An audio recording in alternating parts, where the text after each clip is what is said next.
इस directly industry का future क्या है भारत में, फिर कितना अच्छा ग्रोथ आ सकता है कि नहीं आ सकता। देखिए हम लोग बिजनेस वाले लोग हैं, तो बिजनेस में जो माइंडसेट होता है ना, वो हम लोग इन्वेस्टमेंट करते हैं फ्यूचर के लिए, करते हैं ना। एक जमीन अगर आप खरीदते हैं तो आप देखते हैं कि 5 साल बाद उसका भाव डबल होगा कि नहीं। अगर आप सोने पे इन्वेस्टमेंट करते हैं तो आप देखते हैं कि वो भाव चढ़ेगा कि नहीं, हाँ कि ना। तो हम लोग जब बिजनेस करने के लिए जाते हैं ना, तो हम लोग ओवरऑल यही देखते हैं कि आने वाला फ्यूचर कैसा है इसका। आज तो चलिए अच्छा हो चल रहा है, लेकिन आज जो मैं समय यहां पे दे रहा हूं, 5 साल 10 साल जो मैं लगाऊंगा भी इसमें, तो आने वाले समय कैसा रहेगा हमारे लिए, जाने है ना हमें, हाँ या ना। तो चलिए जानते हैं कि फ्यूचर क्या है पूरे वर्ल्ड के अंदर में डायरेक्ट सेलिंग का, और हमारे इस प्यारे से भारत का क्या फ्यूचर है डायरेक्ट सेलिंग के अंदर में, ताकि हम लोग यहाँ पे बेहतरीन तरीके से काम करते रहे। तो दोस्त, एक समय था जहां पे हम लोग देखते थे कि लोग बड़े सारे काम करते थे। एक समय था जहां पे आईटी वाले बहुत पैसे कमाते थे, और धीरे धीरे करके देखा गया कि लोग सिविल इंजीनियरिंग पढ़ने लग गए, लोग एमबीए करने लग गए। लेकिन आज आप बताइए कि आपके आसपास में कितने सारे ऐसे नौजवान हैं जो इंजीनियर है, जो एमबीए पास आउट है, जो ग्रेजुएट है, लेकिन फिर भी उनके पास ढंग की नौकरी नहीं है। कितने होंगे आपके पास बताइए? बहुत सारे होंगे। अगर आप ढूंढने निकलोगे ना, तो हर एक घर में आपको मिल जाएंगे जो बोलेगा कि मेरा हाईएस्ट डिग्री है MA, MSc, MCom, MBA, MTech, ये सब करके बैठे और ढंग की नौकरी नहीं है, इस कारण से वो काम ही नहीं कर पा रहे। तो आने वाला जो कल है, ये परिस्थिति और गंभीर होगा या फिर इससे सरल होगा? क्या लगता है आपको? नौकरियां क्या और हमें मिलने वाले हैं? नहीं मिलने वाले हैं, क्योंकि चीजें जो है ना बड़े सरल होते जा रहे हैं। आज देखिएगा, हम लोग अगर 5 साल पीछे चले जाए तो रेलवे के टिकट कटवाने के लिए हम लोग कहां जाते थे? रेलवे स्टेशन में लंबे कतारें लगाते थे, वहां पे एक बंदा बैठे रहता था, उनको हम लोग जाके बोलते थे भैया यहां से यहां तक जाने हैं, वो दादा हमें टिकट काट के देते थे। आज आप करते हैं ऐसे? आज मोबाइल के अंदर में आ गया, एक ऐप खोलिए, आप जाए विदेश चले जाइए, विदेश में जाके होटल बुक करिए, आपका सारा। तो वो जो बंदा वहां पे काम करता था, उनका नौकरी रहेगा नहीं रहेगा ना? या आप जानते हैं, आप और कोई भी इंडस्ट्री में चले जाइए, हॉस्पिटल में रोबोटिक सर्जरी स्टार्ट हो गए हैं। हॉस्पिटल्स में कोलकाता के एक हॉस्पिटल है एपोलो ग्लेडियंस हॉस्पिटल, तो उसके ना रोबोटिक सर्जरीज होते हैं, यानी इंसान का हाथ नहीं होता। हाँ, चलाते इंसान ही है रोबोट को, लेकिन ऑपरेशन कौन करता है? रोबोट। तो ऐसे धीरे धीरे करके होटल इंडस्ट्री जहां पे भी आप जाएंगे ना, देखिएगा वहां पे सैचुरेशन आएगा, लोगों की जरूरतें कम होंगे, और जब जरूरतें कम होंगे तो इंसान के पास नौकरी बचेगा। तो सिर्फ और सिर्फ कुछ ऐसे इंडस्ट्री रहेंगे जहां पे आपका डायरेक्ट इन्वॉल्वमेंट रहेगा, आपके बिना काम नहीं चलेगा, वहां छोड़ के लोगों की जरूरत नहीं पड़ेगा। और कुछ ऐसे ही समझ लिया था यूएसए ने। यूएसए यानी यूनाइटेड स्टेट ऑफ अमेरिका, आज एकदम पहले नंबर की इकोनॉमी है पूरे वर्ल्ड के अंदर में, जानते हैं ना? सबसे बड़ा इकोनॉमी किसका है? अमेरिका का। दूसरे नंबर पे किसका आता है? और ये तो बोला जा रहा है कि चाइना तो बहुत जल्दी इसको टेक ओवर भी करने वाले है ना। तो देखिए, ये दोनों देश के जो लोग हैं ना, ये बड़े चालाक है, इनको फ्यूचर जल्दी दिखता है। इन लोगों ने देखा कि भैया अगर पैसे कमाने हैं, अगर आगे बढ़ना है, अपने बलबूते में कुछ करना है, तो भैया कुछ करना पड़ेगा। और करने के लिए क्या बाकी है? अगर खुद के बिजनेस डालने पड़ेंगे, बड़े बड़े फैक्ट्रीज लगाने पड़ेंगे, तो पैसे चाहिए ना। तीनों ने एक तकरीर निकाला कि चलो क्यों ना हम डायरेक्ट सेलिंग में जाए। और जो वर्ल्ड फेडरेशन है डायरेक्ट सेलिंग का, उनका डेटा के अनुसार देखा गया है कि 2017 के अंदर में यूएसए के अंदर में देखा गया था कि करीबन कितना 2,44,300 करोड़ रुपए का बिजनेस हुआ था इस साल के अंदर में। दूसरे नंबर पे किसका था? इसका कितना था? 2,40,37 करोड़ के आसपास। उसके बाद फॉलोड बाय कोरिया था जो कि आधे के बराबर, जापान में भी उससे कम, मलेशिया भी उससे कम, ताइवान, इतने छोटे से देश सोचिए। ताइवान के ऊपर तो आज चाइना हर समय धमकी देता है कि भैया तुम्हें अटैक कर देंगे, हम तुमको अटैक कर देंगे, और वो देश भी हमसे ज्यादा रेसलिंग करता है। उसके बाद नंबर आता है किसका? थाईलैंड का। देखिए थाईलैंड इतने छोटे से देश है, कितने पॉपुलेशन है वहां पे, चिट्ठी भर नहीं भी हमारे भारत की तरह, लेकिन वो लोग भी हमसे ज्यादा बिजनेस कर लेते हैं। और भारत का नंबर कहां पर है? कितना करते हैं हम लोग?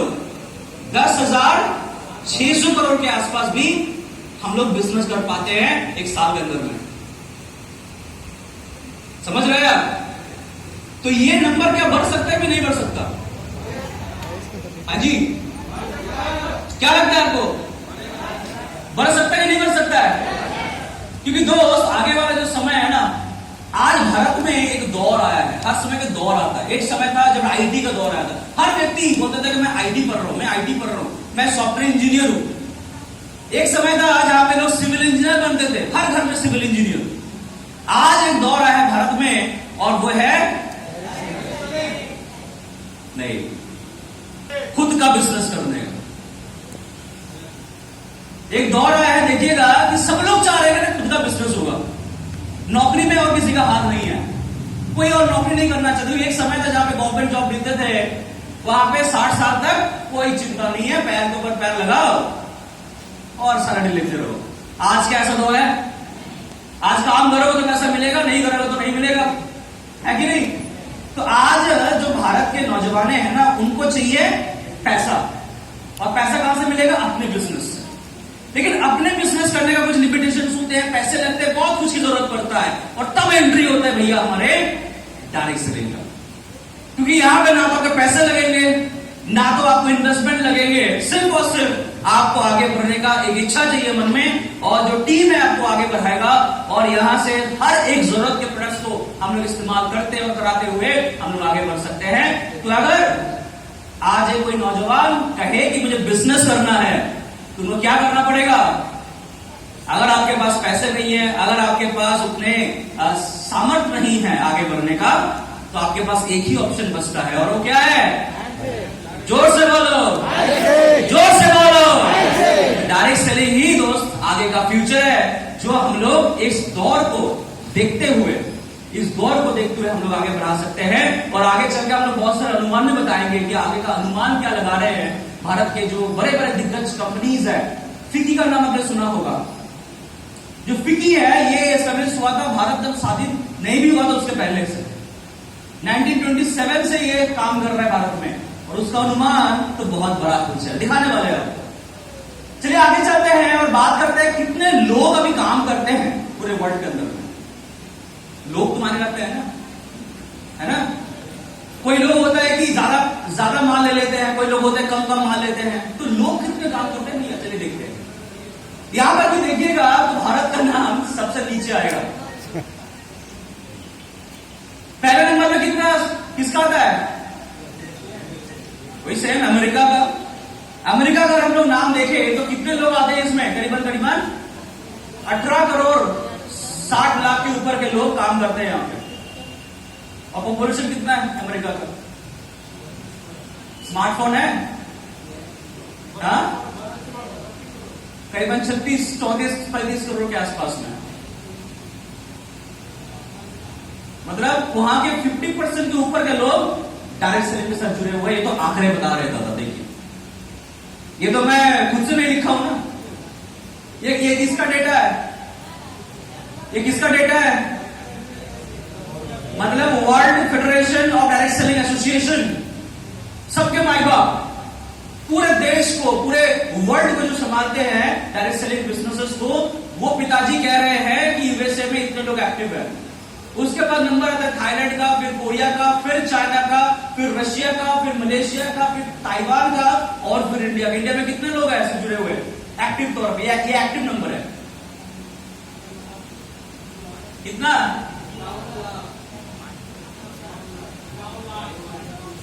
एक्टिव लोग कितने हैं? ये 2017 के डेटा है। 2017 के डेटा के अनुसार देखा गया था कि करीबन सिर्फ 51 लाख जो लोग है ना ओवरऑल पूरे देश के अंदर में, वो एक्टिव एक्टिव तौर पे काम करते हैं डायरेक्ट सेलिंग इंडस्ट्री के अंदर। और भारत में पॉपुलेशन कितना है? करीबन 140 के आसपास पहुंच जाएंगे हम लोग बहुत जल्दी। तो सोचिए 140 करोड़ जनसंख्या है हमारे, और काम कितने कर रहे हैं? वो भी सारे कंपनीज को मिला के, सिर्फ एमसी का बात नहीं कर रहे हैं हम लोग, सोच रहे हैं आप? तो ये हमें कहता है कि फ्यूचर क्या है, और फ्यूचर है तो भैया यहां पे बहुत बड़ा फ्यूचर है जहां पे हम लोग आगे बढ़ सकते हैं। और ओवरऑल ये हमें ये भी बताते हैं कि आने वाला फ्यूचर डायरेक्ट सेलिंग में कितना बढ़िया हो सकता है। समझ रहे कि नहीं समझ रहे? अगर एक दिन में पॉपुलेशन बढ़ गया तो आप भी उस जैक की तरह आराम से पैसे कमा सकते हैं इस बिजनेस में होकर। आगे बढ़ते हैं और बात करते हैं 2025 तक हमारे जो बिजनेस के अनुमान है वो कहां तक है। और ये अनुमान और किसी के नहीं, फिकी का है दोस्तों। फिकी ने अनुमान लगाए हैं कि आगे आने वाले जो साल है हमारे, वहां से ग्रोथ किसका कितना होगा। अगर हम लोग इसके अंदर में देखें तो सबसे ज्यादा यहाँ पे मलेशिया का नाम आ रहा है, कोरिया का नाम आ रहा है, जापान का नाम आ रहा है, इंडोनेशिया का नाम आ रहा है, यूएसए का नाम आ रहा है, चाइना का नाम आ रहा है। लेकिन इंडिया का देखिए सिर्फ 0.4% ग्रोथ आएगा। लेकिन ये 0.4% ग्रोथ नहीं, हम लोग कहां पहुंच जाएंगे?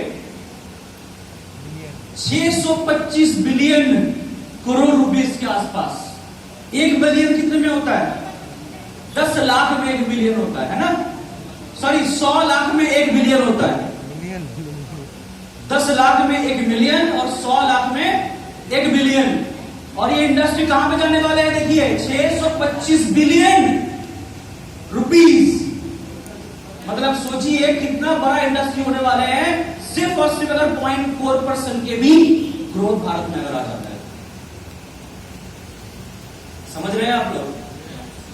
तो इतना सा अगर भी ग्रोथ है, क्योंकि पॉपुलेशन बहुत ज्यादा है हमारे, इतना पॉपुलेशन है कि अगर आप थोड़ा सा भी मेहनत कर लो तो देखिए यूएसए जहां पे सबसे पहले नंबर पे आया करते थे, वहां पे मार्केट में सैचुरेशन आ गया है और नहीं बढ़ेगा बिजनेस।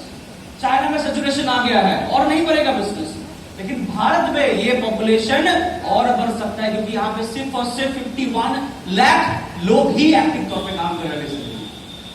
अभी तो बहुत सारे लोगों को हम लोग ला सकते हैं। आपके आसपास में लोग ऐसे बहुत बाकी है जिनको हम डायरेक्ट सेलिंग में ला सकते हैं। और ये अनुमान 2025 तक जो है ये और आप बढ़ा सकते हैं। तो दोस्त यहाँ पे यही चीज नहीं है, यहाँ पे बहुत सारे और भी चीज कहा गया कि डायरेक्ट सेलिंग का जो ग्लोबल तौर है वहां पे भारत एक बड़ा जगह में धीरे धीरे करके जाएगा दोस्तों। और ये ग्रोथ देखिए कौन से प्रोडक्ट के ऊपर ज्यादा आएगा। अभी का जो दौर है, अच्छा फर्स्ट ईयर में आप थे ना, वहां पे जो आईडीएसए से जो एक जनरल मैनेजर आए थे, उन्होंने एक डेटा शेयर किया। वहां पे बताया गया कि आज के दिन में सबसे ज्यादा भारत के अंदर में हेल्थ केयर प्रोडक्ट्स बिकते हैं डायरेक्ट सेलिंग के थ्रू। लेकिन आगे वाला कल क्या देखा रहा, देखिए आने वाला जो कल है भारत में, वो बता रहे हैं कि ब्यूटी एंड पर्सनल केयर के प्रोडक्ट्स में 16% का ग्रोथ आने वाला है डायरेक्ट सेलिंग में। उसके बाद हेल्थ केयर का नाम आएगा। तो मतलब लोग धीरे धीरे करके ना अपने आप को सुंदर बनाने के ऊपर काम कर रहे हैं, लोग धीरे धीरे अपने आप को सही बनाने के ऊपर काम कर रहे हैं। तो ओवरऑल हम लोग हेल्थ केयर के साथ साथ पर्सनल केयर, उसके साथ साथ होम केयर, ब्यूटी केयर, इन सारे प्रोडक्ट्स के ऊपर भी हमारा ग्रोथ आएगा। और ये हम नहीं, ये कह रहे हैं आपका आईडीएसए। तो ओवरऑल अगर हम लोग देखेंगे तो ये सारे प्रोडक्ट्स के जो एक ओवरऑल एक कंटेंट है वो हम लोग धीरे धीरे करके हमारे बिजनेस के अंदर में रख सकते हैं। हम लोग आज जो बिजनेस कर रहे हैं, हम लोग मैक्सिमम फोकस इसके ऊपर करते हैं। बोलिए आप कहीं पे भी जाते हैं, कौन सा प्रोडक्ट पहले देते हैं आप बताइए? तुलसी, श्री तुलसी। उसके बाद तो सारे प्रोडक्ट की एंट्री होते हैं ना। उसके बाद आता है एलो डाइजेस्ट, फिर आता है एलोवेरा जूस, फिर आते हैं मान लीजिए कि और बाकी सारे प्रोडक्ट्स जैसे हिमालयन मीडियम। तो हम लोग शुरुआत कहां से करते हैं? हेल्थ केयर से, बट शुरुआत हमें भले ही हम लोग हेल्थ केयर से कर रहे हैं, लेकिन आप ब्यूटी केयर के ऊपर भी फोकस कर सकते हैं, क्योंकि आने वाला दिन किसका होगा? किसका होगा? किसका होगा आने वाला दिन? हेल्थ केयर और ब्यूटी केयर दोनों का होगा दोस्तों। तो हम लोग अगर थोड़ा सा हम लोग बदलाव ला दे, हम लोग बात करेंगे इसके ऊपर, इसके बाद हम लोग बात करेंगे कि हम लोग काम कैसे करें। तो फिर फ्यूचर अगर इतना ब्राइट, क्योंकि अगर आपको डॉक्टर बनना है तो कॉलेज अवेलेबल है एमबीबीएस पढ़ने के लिए, अगर आपको नर्स बनना है तो नर्सिंग कॉलेज भी अवेलेबल है हर जगह में, अगर आपको वकील बनना है तो एलएलबी कॉलेज भी हर जगह में अवेलेबल है, अगर आपको बिजनेसमैन बनना है तो एमबीए करने का भी जगह है। लेकिन अगर एक अच्छे डायरेक्ट सेलर बनना चाहो तो क्या कोई इसका कोई कॉलेज स्कूल है अभी तक? कोई है? तो हमें क्या करना पड़ेगा? अपने आप के अंदर में समय इन्वेस्ट करना पड़ेगा। हम लोग जो भी उम्र के अंदर में अभी है, हमें समय इन्वेस्ट करना पड़ेगा और खुद ही सीखना पड़ेगा और आगे बढ़ना पड़ेगा। आगे का जो हमारा परिस्थिति है वो देखिए, अभी हम लोग 2012-13 में कहां पे थे? 72 बिलियन में मात्र, और यही चीज 2025 में चला जाए कहां पे? से जो 45 बिलियन के आसपास में, और ये करीबन 20% के ऊपर का ग्रोथ आएगा, राइट। और ओवरऑल ये सारी चीजें हमें यही बता रहे हैं, ये ग्रोथ का हमें क्या बनना पड़ेगा? भागीदार बनना पड़ेगा। भारत में किस तरीके से बढ़ा है देखिए, भारत का जो ओवरऑल डायरेक्ट सेलिंग का जो ग्रोथ है उसका एक कारनामा आपके सामने मैंने दिया। 2010 में देखिए कितना सा था, छुट्टू सा, दिखता नहीं है ऐसा। उसके बाद 2012 में थोड़ा सा बढ़ा, राइट, करीबन 600 करोड़ के आसपास में हुआ, फिर आपके 70 के आसपास में हुआ, 14 में, 16 में आ गया किसके अंदर में? आ गया 85 बिलियन रुपीस के अंदर में, और 2018 में आ गए 100 के अंदर में। ठीक है, मतलब 10,000 करोड़। 2018 में कितने थे? 10,000 करोड़।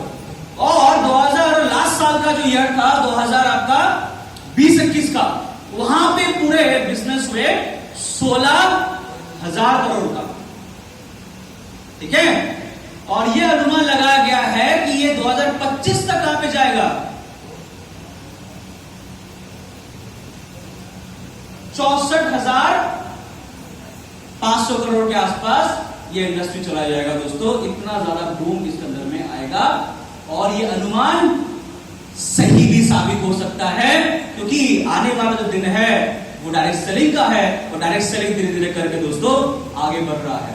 और इस तरीके से अगर हम लोग देखें, अनुमान लगाए, तो इस तरीके से हम लोग आगे भी बढ़ सकते हैं, और डायरेक्ट सेलिंग का जो फ्यूचर है उस फ्यूचर में हम लोग हाथ बटा सकते हैं, हम लोग आगे बढ़ सकते हैं, और हमारे आसपास के लोगों को लेकर एक इकोसिस्टम बना सकते हैं, जिससे कि हम लोग एक बढ़िया फ्यूचर की तरफ हम लोग बढ़ सके। राइट? सही बात है।